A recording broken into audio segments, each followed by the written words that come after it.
So today I want to show you the MOVA V50 because I've been using it around the house with my dogs and honestly it's been doing a really good job.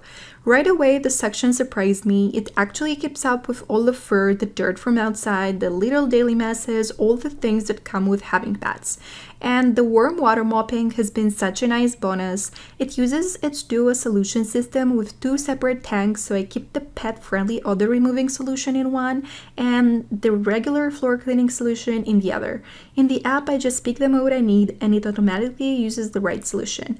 What I really like is how well it navigates around the pets. It avoids their balls, toys, and even those curious noses that follow it around. And when it hits a carpet, it automatically lifts the mop so it never leaves things damp. Rugs, small steps, random layout, it's handled everything pretty smoothly. And honestly, the best part for me is what it does at the end. It goes back to the station, empties itself, washes and dries the mop pads, and even cleans its own dust bath. I barely touch it, which is kind of the dream when you already got pets to take care of. So yeah, if you've got dogs or cats at home and you just need something reliable that actually keeps up with the mess, the MOVA V50 has been a really solid helper around here, so definitely one to consider.